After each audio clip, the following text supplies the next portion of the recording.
अहिले बजिसकेको छ रातिको 11 र आज हामी जानेवाला छौँ कुनै सुनसान ठाउँमा। त्यही खानेवाला छौँ र केटाहरूसँग केही समय टाइम स्पेन्ड गर्नेवाला छौँ। के साँच्चीकै हामीले यो च्यालेन्ज सक्छौँ होला त? सो गाइज आउनुहोस् आजको भ्लगलाई स्टार्ट गरौँ।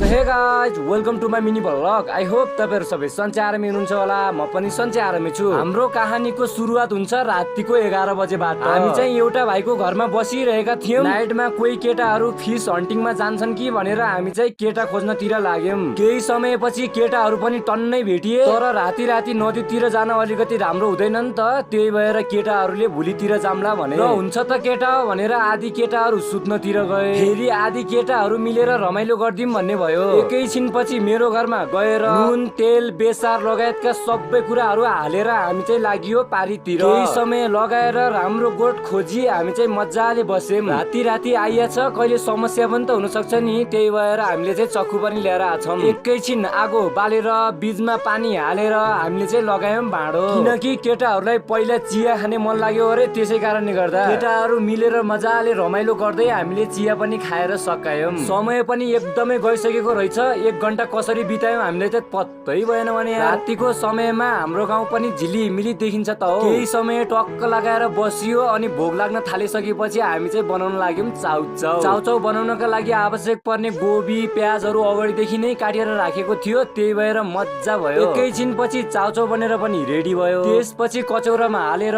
सबैजनाले खायौं। चाउचाउ भने एकदमै मिठो थियो, तर अलिकति पिरो भएको कारणले गर्दा गाह्रो भयो। केही समयपछि केटाहरूले चाउचाउ पनि खाएर सकायौं। अब चाहिँ भाँडाहरू हालेर हामी चाहिँ लाग्यौं घरतिर। यति बेलासम्म हामी आएको करेक्ट 2 घण्टा भइसकेछ। फेरि केटाहरूलाई निन्द्रा लागेछ नि त, त्यही भएर आँखा तिरिमिरी गर्छन् भने। घर गएर ओछ्यानमा पुग्न बित्तिकै केटाहरू पुग्लुकै भइहाले। एउटा भाइ चाहिँ सुतिसकेको थियो, एउटा भाइ चाहिँ मोबाइल हेर्दै थियो। बारीबाट ल्याएका भुजी चाउचाउहरू धेरै थिए। भोलि फेरि बिहानै आफ्नो घरमा जानु पर्छ नि त। त्यही भएर हामी चाहिँ बनाउन लाग्यौं चटपटे। केही समयपछि चटपटे बनेर पनि सकियो। हामीले अलिकति मात्र खायौं, अलिकति भाइलाई राखिदियौं। समय पनि धेरै गइसकेको थियो, अलिकति भए पनि सुत्नु पर्यो। त्यही भएर होस् त साथीहरू, यति नै थियो आजको मेरो भ्लग। मन पर्यो भने लाइक कमेन्ट शेयर सब्स्क्राइब गर्न नछुटाउनु होला। See you the next video. Bye by.